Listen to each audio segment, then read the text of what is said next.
తిరుపతిలో వెంకటేశ్వర స్వామి ప్రత్యక్షం కాకముందే నెల్లూరు వేదగిరి లక్ష్మీ నరసింహస్వామి దేవాలయంలో పాదం పెట్టారు. పవిత్ర పినాకిని నది దక్షిణ తీరమున వేదగిరి క్షేత్రమైన నరసింహ కొండపై వెలసియున్న శ్రీ వేదగిరి లక్ష్మీ నరసింహస్వామి వారి మహిమ లోక విదితము.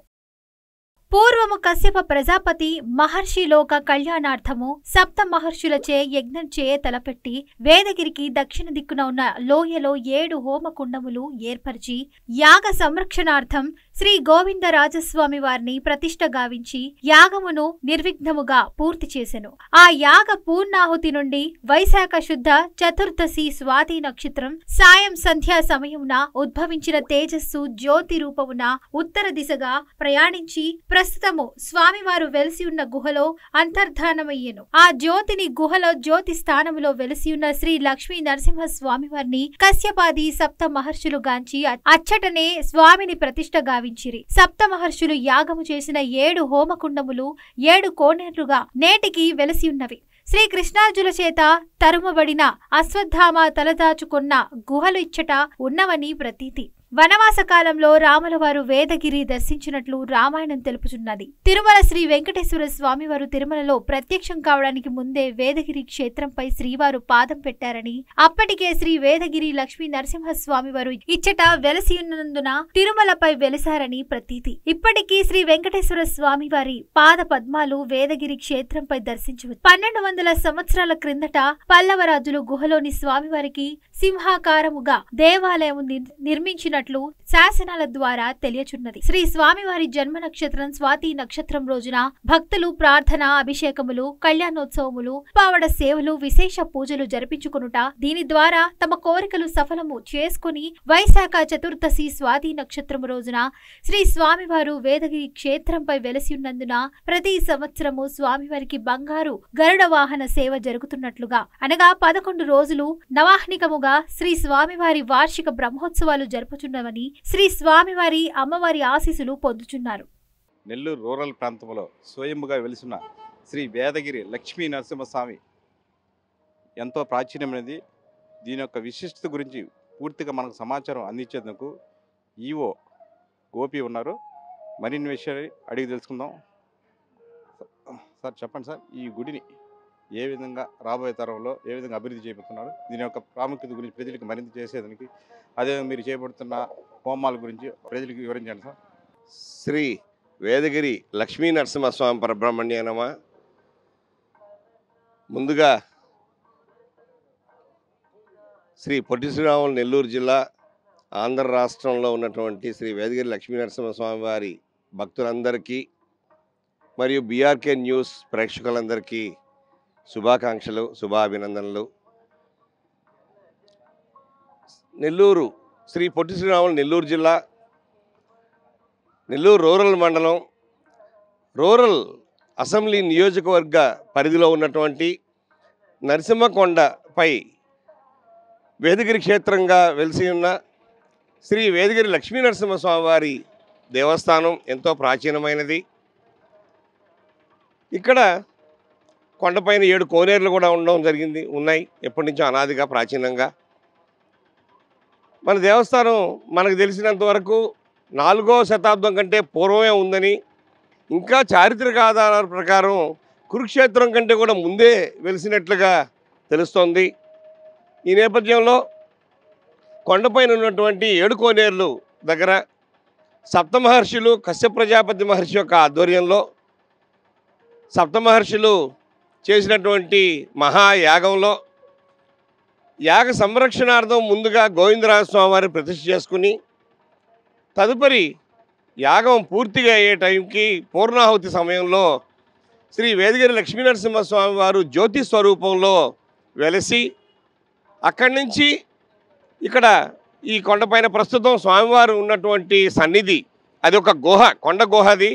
అక్కడ స్వామివారు అక్కడ చెట్టు, అత్తి చెట్టు ఉండేదట. అక్కడ లోపల ఆ అత్తి చెట్టుపై స్వామివారు అక్కడే ప్రతిబింబించినట్లు, కశ్యప ప్రజాపతి మహర్షి యొక్క ప్రార్థన మేరకు స్వామివారు శాంత స్వరూపంలో దర్శనమిచ్చినట్లు, ఇదే విధంగా అక్కడ చెంచులక్ష్మి సమేతంగా లక్ష్మీ నరసింహస్వామి ప్రతిష్ట, అదేవిధంగా పక్కనే మెట్ల ద్వారం నుంచి కొండపైకి అక్కడ అమ్మవారు ఆదిలక్ష్మి అమ్మవారు వెలిసినట్లు చారిత్రక ఆధారాలు ఉన్నాయి. ఈ నేపథ్యంలో కశ్యప ప్రజాపతి మహర్షి యొక్క తపోఫలంతో వెలిసినటువంటి క్షేత్రాలు 3 క్షేత్రాలు ట్రయాంగులర్గా ఉంటాయి, త్రిభుజాకారంగా. నెల్లూరుకే గర్వకారణం ఈ క్షేత్రాలు 3 కూడాను. ఈ 3 ఇదేమో వేదగిరి అంటే లక్ష్మీనరసింహస్వామి దేవస్థానం, నరసింహకొండ వేదగిరి, జొన్నవాడ శ్రీ కామాక్షి తాయి అమ్మవారి టెంపుల్ రజతగిరిగా, అదేవిధంగా రంగనాథ స్వామివారి రంగనాయకులపేటలో ఉన్నటువంటి రంగనాథ స్వామివారు దేవస్థానం తలపగిరి క్షేత్రంగా, ఈ 3 కూడాను వేదగిరి, రజతగిరి, తలపగిరి క్షేత్రాలుగా వెలిసినట్లు చారిత్రక ఆధారాలు ఉన్నాయి. ఇదే విధంగా రోజు ఈ కొండకి భక్తులు రావడం, వారి యొక్క మొక్కులు తీర్చుకోవడం. ఇక్కడ ఉండేటువంటి మన లక్ష్మీనరసింహ స్వామివారు శాంత స్వరూపం, చాలా శాంతం. ఆయన్ని కనుక మనస్ఫూర్తిగా కోరుకుంటే ఏమైనా ఇచ్చేస్తారు ఆయన. అంతటి భక్త సులభుడు శ్రీ వేదగిరి లక్ష్మీనరసింహ స్వామివారు. భక్త ప్రహ్లాదుడికి ఎలాగైతే ఆయన సాక్షాత్కరించారో స్తంభంలో నుంచి కూడా వచ్చేసారు ఆయన భక్తుడిని కాపాడడానికి. అదేవిధంగా మనం ఇక్కడికి వచ్చి స్వామివారిని సేవించుకుని స్వామివారిని వేడుకుంటే ఎంతటి కష్టాలైనా కానీ స్వామివారు మన ఆదుకుంటారనేటువంటి ప్రగాఢ విశ్వాసం ఇక్కడ. ఇదే విధంగా మొక్కులు భక్తుల యొక్క కోరికలు తీర్చే కల్పతరువు ఆదిలక్ష్మి సమేతంగా ఉన్నటువంటి శ్రీ వేదగిరి లక్ష్మీనరసింహ స్వామివారి దేవస్థానం.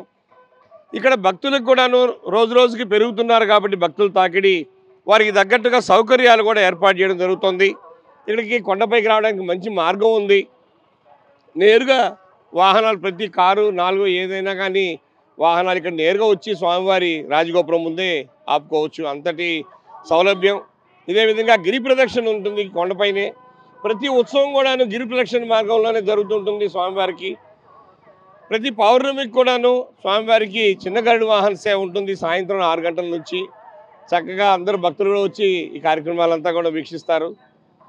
ఇదే విధంగా ఇక్కడికి వచ్చే భక్తులందరికీ కూడాను తలనీలాలు సమర్పించే భక్తులకి కళ్యాణ కట్టలు ఉన్నాయి. కొంచెం ఇంకా కూడా అవి ఆధునీకరించే దిశలో మేము మా గౌరవ శాసనసభ్యులు శ్రీ కోటమిరెడ్డి శ్రీధర్ గారు, వారి సోదరులు గిరిధర్ రెడ్డి గారు, ఇదే విధంగా రాష్ట్ర దేవాదాయ ధర్మాదాయ శాఖ మంత్రులు శ్రీ ఆనం రామనారాయణ రెడ్డి గారు, మన స్థానిక పార్లమెంట్ సభ్యులు గౌరవనీయులు శ్రీ వేమిరెడ్డి ప్రభాకర్ రెడ్డి గారు, ఇదే విధంగా మన మంత్రివర్యులు డాక్టర్ పొంగూరు నారాయణ గారు, వారందరి సహాయ సహకారాలతో మేము ఇంకా దేవస్థానాన్ని కూడా అభివృద్ధి దిశలో తీసుకెళ్లేందుకు గతంలో పెట్టినటువంటి ప్రసాద్ స్కీమ్ ఢిల్లీలో సబ్మిట్ చేసినటువంటి ప్రతిపాదనలు అవి కొద్దిగా నత్తనడకన ఉన్న దిశలో ఈ మధ్య కూడాను మన గౌరవ శాసనసభ్యులు, పార్లమెంట్ సభ్యులు వారి అందరి యొక్క సహాయ సహకారాలతో కొంచెం మేము కూడా అది వేగవంతంగా ముందుకు తీసుకొచ్చేదానికి ప్రయత్నాలు చురుగ్గా జరుగుతున్నాయి. సుమారు ఒక 19 కోట్ల దాకా నిధులు వచ్చి ఇక్కడ అభివృద్ధి తీసుకెళ్లేదానికి మార్గం సుగమం అయ్యేదానికి అవకాశం ఉంది. ఇదే విధంగా ఈ మధ్య కూడాను మన గౌరవ శాసనసభ్యుల యొక్క సూచనల మేరకు, ఆయన యొక్క అభ్యర్థన మేరకు మన దేవాదాయ ధర్మాదాయ శాఖ మంత్రులు కూడా వారు కూడా సుమారుగా ఒక 10 కోట్ల దాకా CGF గ్రాంట్ నుంచి కూడా ఇస్తామని ఒక ప్రపోజల్స్ పెట్టడం జరిగింది. సుమారు ఒక 9 కోట్ల దాకా పెట్టడం జరిగింది. ఇంకా కూడా మరలా కూడా చేద్దామన్నారు. అందుగురించి అది కూడా ఏదన్నా మనకు స్వామివారి ఆశీస్సులతో అది కూడా కొంచెం ముందుకు పోయే అవకాశం ఉంది. కాబట్టి ఈ విధంగా భక్తులందరికీ కూడా ఎలాంటి ఇబ్బందులు లేకుండా సౌకర్యవంతంగా ఉండేందుకు మేము ఎక్కడ శక్తివంచన లేకుండా అందరి సహకారం తీసుకుంటూ చేస్తున్నాం. ఇదే విధంగా ఈ మధ్యన మాకు పాలక వర్గం కూడా నియమించడం జరిగింది. రాష్ట్ర ప్రభుత్వం ఎమ్మెల్యే గారి యొక్క సహకారంతో ఆ యొక్క సూచనల మేరకు వారు కూడా చాలా చురుగ్గా పనిచేస్తూ, చైర్మన్గా అచ్యుత్ శంకర్ రెడ్డి గారు కూడా చాలా చురుగ్గా పనిచేస్తూ యువకుడు, వారి అందరి యొక్క సహాయ సహకారాలతో మేము కూడా కొంచెం ముందుకు తీసుకెళ్లేదానికి బాగా చురుగ్గా ప్రయత్నాలు చేస్తున్నాం. కొంచెం ముందుకు కూడా నడుస్తుంది. ఇదే విధంగా ఇక్కడ భక్తులు ఎవరు కూడా ఆకలితో వెళ్ళకూడదు అనే ఉద్దేశంతో స్వామివారి అన్నప్రసాదం కూడా ప్రతిరోజు భక్తులకి సుమారు ఎంతమంది వచ్చినా అంతమందికి లేదు అని చెప్పకుండా పెట్టడం జరుగుతుంది. శుక్ర, శని, ఆదివారాల్లో చాలా ఎక్కువగా భక్తులు ఎక్కువగా తాకిడి ఉంటుంది కాబట్టి దాన్ని కూడా దృష్టిలో పెట్టుకుని చేస్తున్నాం. దీనికి గాను మాకు శాశ్వత దాతగా ఈ అన్నదానానికి సహకరించే దిశలో ఫెడోరా సీ ఫుడ్స్ యాజమాన్యం వారు కాకాణి నరహరి రెడ్డి గారు వారి కుటుంబ సభ్యులు కూడా మాకు అన్నదానానికి కూడా సహకరిస్తున్నారు. వారి యొక్క సౌజన్యంతో ఇక్కడ కూడాను చాలా కట్టడాలు కూడా నిర్మించడం జరిగింది. ఈ నేపథ్యంలో అందరి సహకారంతో భక్తులు ఎవరికి ఇబ్బందులు లేకుండా చేయాలనే సత్సంకల్పంతో మేము అందరం కూడా అందరినీ కలుపుకుంటూ అందరి సహాయ సహకారాలు కోరుకుంటూ ఈ విధంగా తీసుకెళ్తున్నాం. మా అర్చక స్వాములు అందరూ కూడాను వైఖానస ఆగమం ప్రకారం ఎక్కడా ఇబ్బంది లేకుండా, ఎక్కడ ఆచారానికి ఎక్కడ లోటు లేకుండా, ఆగమ శాస్త్రానికి ఎక్కడ భంగం కలగకుండా అన్ని కార్యక్రమాలు కూడా సక్రమంగా నిర్వహిస్తూ స్వామివారి అనుగ్రహం అందరూ పొందేందుకు ఎంతో ఉపయోగపడుతున్నాయి. కాబట్టి భక్తులందరూ కూడా మాతో సహకరించి ఇంకా మేము చేసే ఈ అభివృద్ధి పనులకు దాతలందరూ కూడాను ముందుకొచ్చి మాతో విరాళాల రూపంలో, వారి యొక్క వస్తు రూపంలో కానీ ధన రూపంలో కానీ ఏదో ఒక విధంగా మాకు సహకరించి అందరూ అభివృద్ధి దిశలో మాతో పాల్పంచుకునేందుకు ముందుకు రావాల్సిందిగా అందరినీ ముగుళ హస్తాలతో ప్రార్థిస్తూ ఆహ్వానిస్తున్నాం. నెల్లూరు రూరల్ ప్రాంతంలో వెలిసి ఉన్న శ్రీ వేదగిరి లక్ష్మీ నరసింహస్వామి దేవాలయాన్ని మరింత అభివృద్ధి చేసే విధంగా నెల్లూరు రూరల్ ఎమ్మెల్యే కోటమిరెడ్డి శ్రీధర్, మంత్రి ఆనం నారాయణ సహకారంతో, అదేవిధంగా వేమిరెడ్డి ప్రభాకర్ రెడ్డి ఆధ్వర్యంలో గిరిధర్ రెడ్డి సహకారంతో అన్నప్రసాదం కింద 19 కోట్ల రూపాయలతో అభివృద్ధి చేసే విధంగా చర్యలు తీసుకోబోతున్నట్లు ఈవో గోపి చెప్తున్నారు. కెమెరామెన్ అభిషేక్తో మళ్ళీ BRK న్యూస్, నెల్లూరు. లక్ష్మీ నరసింహాయ నమః. నెల్లూరు రూరల్ మండలం నరసింహకొండపై వెలుస్తున్న శ్రీ వేదగిరి లక్ష్మీ నరసింహస్వామి దేవస్థానం. ఈ దేవాలయం ప్రధాన అర్చకులు నా పేరు AM భాస్కరాచార్యులు. ఈ దేవాలయం స్థల పురాణం ప్రకారం కశ్యప ప్రజాపతి లోక కళ్యాణార్థం ఇచ్చట ఒక యాగం చేశారని, సప్త మహర్షులను ఆహ్వానం చేసి 7 హోమగుండాలు ఏర్పరిచి ప్రసన్నలక్ష్మి సమేత గోవిందరాజస్వామిని యాగ సంరక్షణార్థం ప్రతిష్ఠ చేసి యాగం నిర్విఘ్నంగా పూర్తి చేశారని, ఈ క్షేత్రానికి దక్షిణం వైపున లోయలో ఈ కార్యక్రమం అంతా యాగం అంతా జరిగింది.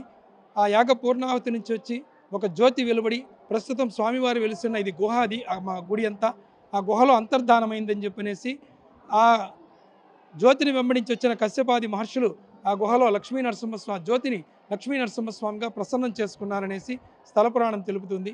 స్వామివారు వెలిసిన ఆ జ్యోతి స్వరూపంగా వెలిసిన దినం వైశాఖ శుద్ధ చతుర్దశి స్వాతి నక్షత్రం సాయం సంధ్యా సమయంలో ఏదైతే ప్రహ్లాదుని సంరక్షణార్థం లక్ష్మీ నరసింహస్వామి అవతరించారో అదే రోజు ఇక్కడ జ్యోతి స్వరూపంగా లక్ష్మీ నరసింహస్వామి వారు ఇక్కడ గుహలో వెలిశారు. లక్ష్మీ నరసింహస్వామి చెంచలక్ష్మి సమేతంగా ఉంటారు. అదంతా గుహ. అది ఆ గుహనే పల్లవరాజుల కాలంలో 1200 సంవత్సరాలప్పుడు నరసింహబొమ్మ పల్లవులు గుడిగా మలిచి సింహాకారంగా మలిచారని చెప్పనేసి మనకు చరిత్ర తెలుపుతుంది. స్వామివారి సన్నిధికి ఎడమవైపున కొండపైన ఆదిలక్ష్మి అమ్మవారు వేంచేస్తున్నారు. స్వామి ఒడిలో చెంచులక్ష్మి అమ్మవారు, పైన ఆదిలక్ష్మి అమ్మవారు ఈ క్షేత్రంలో వేంచేసి ఉన్నారు. స్వామివారికి వైఖానస ఆగమోత్వం ప్రకారం త్రికాల అర్చన ప్రతిరోజు 3 కాలాల్లో అర్చన జరుగుతుంది.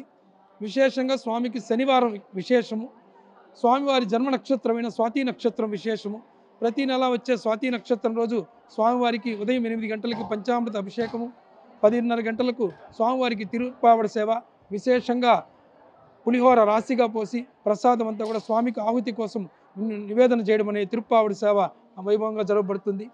స్వామివారి సన్నిధిలో శనివారం రోజు స్వామికి ఉదయం 8 గంటలకు పంచామృత అభిషేకం, శుక్రవారం ఆదిలక్ష్మి అమ్మవారికి 8 గంటలకు పంచామృత అభిషేకం జరగబడుతుంది. శనివారం స్వామివారికి విశేషంగా ఉంటుంది. మొక్కుబళ్ళు ఇచ్చేవాళ్ళు కానీ తలనీలాలు సమర్పించుకునేవాళ్ళు కానీ ఎక్కువగా శనివారం పూట వస్తూ ఉంటారు. రాత్రి నిద్ర చేయడం శుక్రవారం శనివారము రాత్రిపూట ఈ క్షేత్రంలో నిద్ర చేస్తే వారికి ఏదైనా ఉన్న ఈ కోరికలు కానీ ఏదైనా గ్రహ బాధలు ఉంటే కూడా స్వామివారి స్వప్నంలో కనబడి వాళ్ళకి పరిష్కారం చూపిస్తాడని చెప్పేసి ఈ క్షేత్ర మహత్యము. ఈ స్వామివారి సన్నిధిలో మా అమ్మవారి సన్నిధికి ఎడమ వైపున సంతాన వృక్షం ఉంది. ఇదేమంటే పిల్లలు లేని వాళ్ళు వాళ్ళ చీర కొంగుజించి ఉయ్యాల కట్టి ప్రార్థన చేసుకుంటే పిల్లలు కలుగుతారని చెప్పనేసి క్షేత్ర మహత్యం. అదేవిధంగా అమ్మవారు పడమర దక్షిణం పక్క ప్రదక్షిణ మార్గంలో కొండికాసులు హుండి అని ఉంది. ఇదేమనంటే స్వామివారి మహత్యం ఏమనంటే పాములు, తేళ్లు వగైరా విషజీవుల నుంచి రక్షిస్తారని, విష రోగాల నుంచి కూడా స్వామి రక్షిస్తారని చెప్పనేసి ఈ క్షేత్ర మహత్యం. ఆ కొండికాసుల హుండిలో కానుకలు మొక్కుకొని వేసుకుంటే పాములు, తేళ్లు వగైరా విషజీవుల నుంచి రక్షింపబడతారని చెప్పనేసి ఈ క్షేత్ర మహత్యం. ఈ క్షేత్రము త్రేతాయుగంలో రాములు వారు సీతాన్వేషణకు వెళ్తూ స్వామివారిని దర్శించారని చెప్పి గుహలో ఉండే స్వామివారిని దర్శించారని చెప్పనేసి స్థల పురాణంలో తెలుపుతుంది. మహాభారత కాలంలో అర్జునుచే తనవబడిన అశ్వత్థామ ఇచ్చట గుహల్లో తలదాచుకున్నాడని చెప్పనేసి స్థల పురాణం తెలుపుతుంది. మన 7 కోనేరులు అనేది సప్తమూర్షులు యజ్ఞం చేసిన 7 హోమగుండాలు 7 కోనేరులుగా ఉన్నాయి. ఆ 7 కోనేరుల దగ్గర కొండలపైన ఈ గుహలు ఉండేవని చెప్పనేసి స్థల పురాణంలో తెలుపుతుంది. అలా మహాభారత కాలంలో కూడా స్వామివారు ఇక్కడ వెలుస్తున్నట్టు తెలుస్తుంది. కలియుగంలో ఈ వెంకటేశ్వర స్వామివారు తిరుమలకు వెళ్లే ముందర ఈ క్షేత్రంలో పాదం పెట్టారని, నరసింహస్వామి గుహలో వెలిసి ఉండడం వలన తిరిగి తిరుమలలో పాదం పెట్టారని చెప్పనేసి స్థల పురాణము. స్వామివారి సన్నిధికి ఒక ఎడమ వైపున కొండపైన గిరి ప్రదక్షిణ మార్గంలో కొండపైన వెంకటేశ్వర స్వామి పాదం ఇప్పటికీ మనకు వెలిసి ఉన్నది. స్వామివారి బ్రహ్మోత్సవాలు వైశాఖ మాసంలో స్వామి వెలిసిన ఆ సందర్భంలో 9 రోజులు వైఖాన సాగమోత్సవం ప్రకారం జరుగుబడతాయి. బ్రహ్మోత్సవాల్లో జరిగే 5వ రోజు జరిగే గరుడ సేవ, 6వ రోజు జరిగే కళ్యాణోత్సవము, 7వ రోజు జరిగే రథోత్సవం అత్యంత వైభవంగా జరుగుబడుతుంది. చుట్టుపక్కల గ్రామాలు జిల్లాల నుంచి కూడా స్వామి విశేషంగా వచ్చి స్వామివారికి మొక్కుబళ్ళు తీర్చుకుంటుంటారు. స్వామివారి బంగారు గరుడ సేవ 5వ రోజు విశేషంగా జరగబడుతుంది. స్వామి సన్నిధిలో ప్రతి పౌర్ణమికి, ప్రతి నెల పౌర్ణమికి చిన్న గరుడ సేవ జరగబడుతుంది. ఆ చిన్న గరుడ సేవ స్వామివారి సన్నిధికి గుహలో ఉండే స్వామివారికి ప్రదక్షిణ మార్గం లేనందువలన దేవస్థానం ముందు నుంచి 1 కిలోమీటర్ దీంట్లో గిరి ప్రదక్షిణ ఉంది. స్వామి సన్నిధి పౌర్ణమి రోజు ఆ గిరి ప్రదక్షిణలో వేంచేస్తారు. భక్తాదులందరూ కూడా స్వామితో కూడా ఆ ప్రదక్షిణ మార్గంలో గిరి ప్రదక్షిణ చేస్తే స్వామివారి మన అనుకున్న కోరికలంతా కూడా తీరుతాయని చెప్పనేసి ఇక్కడ స్వామివారి మహత్యము. విశేషంగా జరిపే స్వామి ఉత్సవాలన్నింటిలో కూడా రథసప్తమి సప్తవాహన సేవలు కానీ, బ్రహ్మోత్సవంలో అన్ని వాహన సేవలు కానీ, పౌర్ణమి గరుడ సేవ ఇవన్నీ కూడా స్వామివారి గిరి ప్రదక్షిణ మార్గంలో స్వామివారి ఊరేగింపు జరుగుతుంది. స్వామివారికి కార్తీక మాసంలో పవిత్రోత్సవాలు జరగబడతాయి. ఈ తెలిసి తెలియకుండా ప్రతిరోజు నిత్య అర్చనలో జరిగే దోషాలకు ప్రాయశ్చిత్తంగా స్వామివారి పవిత్రోత్సవాలు కార్తీక మాసంలో విశేషంగా జరగబడతాయి. భక్తాదులు స్వామివారి విశేష సేవల్లో శనివారాల్లో స్వామి స్వాతి నక్షత్రం రోజు స్వామిని అభిషేకాలు కానీ, స్వామి గిరి ప్రదక్షిణ ఉత్సవంలో కానీ పాల్గొని స్వామివారికి తీర్థప్రసాదాలు స్వీకరించి తరించవలసిందిగా కోరుచున్నాం. నా పేరు అట్లూరు ప్రవీణ శ్రీధర్ రెడ్డి. మేము కోవూరు నుంచి. ఇది లక్ష్మీ నరసింహ క్షేత్రం చాలా పవర్ఫుల్ అయింది. ఇక్కడ ఒక ముని కశ్యప్ మహాముని తపస్సు చేస్తే ఆయన వచ్చి ఇక్కడ ఆ తపస్సు మెచ్చి లక్ష్మీ నరసింహస్వామి ఇక్కడ కొలువై ఉన్నాడు. ఈయన చాలా పవర్ఫుల్. ఈయన దర్శనమే ఐశ్వర్యం కలిగిస్తుంది. అన్ని రుణబాధలు అన్నీ ఏ సమస్య ఉన్నా కూడా ఇక్కడికి వచ్చి ఆయన దర్శనం చేసుకుంటే అన్నీ పోతాయి. చాలా మహిమగల క్షేత్రం. నా పేరు చాతుర్య రెడ్డి. నేను 7th క్లాస్ ఫ్రమ్ కోవూరు. నేను ఇప్పుడు లక్ష్మీ నరసింహస్వామి క్షేత్రంలో ఉన్నాను. నరసింహ స్తోత్రం జ్ఞానందమయ దేవ. నమస్తే నరసింహాయ ప్రహదలాదలాయినే హిరణ్యాకాశి పూర్వశః శిలాటంకానకాలాయే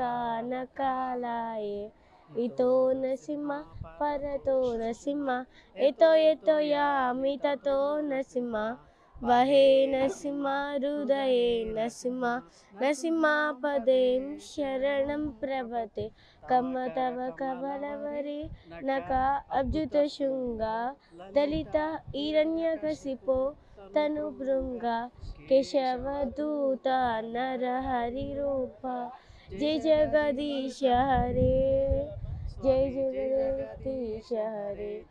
లక్ష్మీ నరసింహస్వామికి జై. నా పేరు శ్రీదేవి. మేము తెనాలి గుంటూరు డిస్ట్రిక్ట్ నుంచి వచ్చాము. మేము నరసింహస్వామి గుడికి ఇక్కడ కొండ మీదకి ప్రతి ఇయర్ వస్తాం. మేము తిరుపతి వచ్చినప్పుడల్లా వస్తాము. ఇది బాగా మహిమాన్వితమైన క్షేత్రము. మాకు తెనాల్లో కూడా ఇలాగ లక్ష్మీ నరసింహస్వామి గుడి ఉంది. అది కూడా బాగా ఫేమస్. అందుకని మాకు అలవాటు, ప్రతి ఇయర్ వస్తాం మేము. చాలా బాగా డెవలప్మెంట్ జరిగింది. ఈ ఇయర్ చూసాను నేను. దశావతారాలు స్టాట్యూస్ అవి పెట్టారు, చాలా బాగున్నాయి. బాగా స్టాట్యూ అది చేసిన వాళ్ళు ఎవరు కూడా బాగా చేశారు. లక్ష్మీ అండి. నేను మా ఫ్యామిలీతో కలిసి హైదరాబాద్ నుంచి ఇక్కడికి వచ్చాము. లక్ష్మీ నరసింహస్వామి ఈ చుట్టుపక్కల పల్లెల వాళ్ళందరికీ చాలా విశిష్టమైన దేవుడు. చాలా కోరికలను నెరవేరుస్తారని నమ్మకము. ఈయన వేదగిరి పర్వతం మీద నివసిస్తున్నాడు కాబట్టి వేదగిరి లక్ష్మీ నరసింహస్వామి. పైన ఆదిలక్ష్మి మా అమ్మవారు కూడా ఉన్నారు. ఇక్కడికి వచ్చిన వాళ్ళు కూడా కొన్ని ముడుపులు కట్టి వాళ్ళ కోరికలు నెరవేర్చుకుంటుంటారు. నా పేరు పువ్వాడ రవిచంద్రబాబు. నెల్లూరు ప్రగతి లయన్స్ క్లబ్ ప్రెసిడెంట్గా వర్క్ చేస్తున్నాను. ఈరోజు కార్తీక మాసం సందర్భంగా లక్ష్మీ నరసింహస్వామి కొండపైన ప్రత్యేకమైన నరసింహస్వామిని దర్శించుకొని దిగువన శివాలయంలో పూజలు అభిషేకములు జరుపుకొని అక్కడ గోశాలలో గోమాతలకి దానా వేసి మేము ఈ కార్తీక మాసం వనభోజనాల కార్యక్రమం ఏడుకోనేరుల వద్ద జరుపుకోదలుచుకున్నాము. వాళ్ళ పిల్లలు ఫ్యామిలీతో అందరూ ఇచ్చేస్తున్నారు. ముఖ్యంగా సరదాగా ఒక ఫ్యామిలీ మెంబర్స్ తోటి సరదాగా ఎక్కడైనా వెళ్ళాలని ఈ కార్తీక మాసంలో వనభోజనాల కార్యక్రమం ఏర్పాటు చేయాలని ఈ ఏడుకోనేరుల వద్ద ఏర్పాటు చేశాము.